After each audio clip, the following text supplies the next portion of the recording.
Okay, final topic of this unit, law of sines. Law of sines, you probably will like much better than the law of cosines.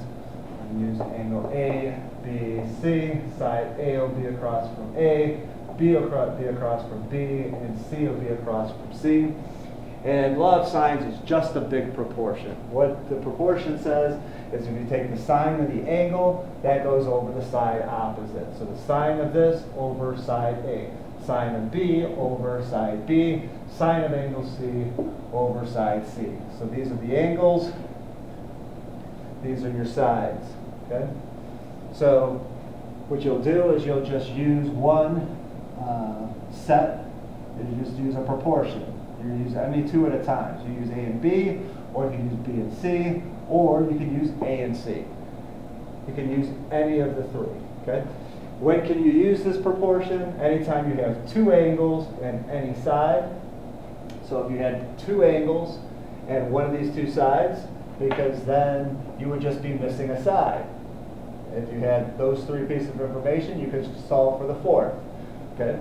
Or if you had two sides and an angle opposite one of them. So if you had two sides, we knew both of those, then you would need to know one of those two angles. If you knew what this angle was, then you would just be searching for that one, and you'd have those three pieces of information. As long as you have two of the three pieces of information, three of the four pieces of information, you can solve for the final piece. Okay? So let's try that. Okay? So let me scroll up here. Let's do it on the first one. Okay, so on this one here, looks like we've got to find side X here. And we know two angles and a side. So we know two angles and any side, so we're in good shape. So what you're going to do is you're just going to go ahead and you're going to set up a proportion. It's going to be the sine of something over something, the sine of something over something. So we know that we're looking for side X, so that's probably going to be down there. And this angle has to be across from this side, so that's going to be 80. So it's the sine of 80 over X.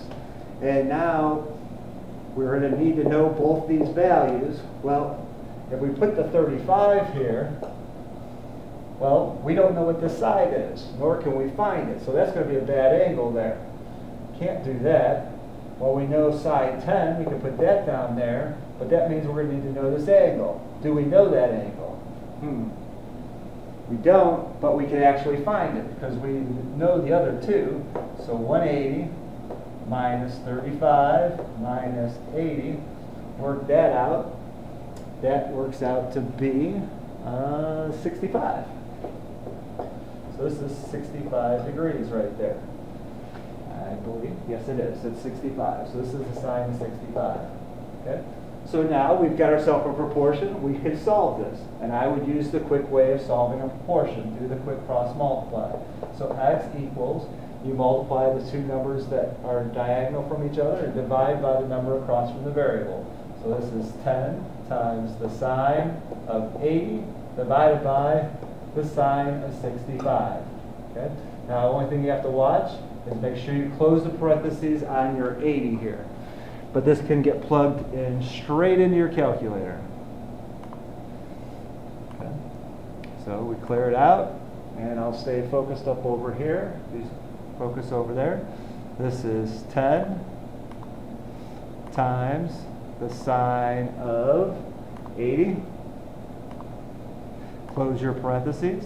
Divided by the sine of 65. And what does that get you? That gets you, x is approximately 10.9.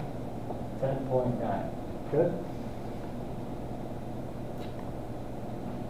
So this side is approximately 10.9. Okay? And you would anticipate it being slightly more than 10. From geometry, this is a 65-degree angle that gets you 10. So the 80-degree angle opens up a little bit wider. So that's got to be a little bit bigger than 10. That's 10.9. Okay? So let's do one last one in the last video.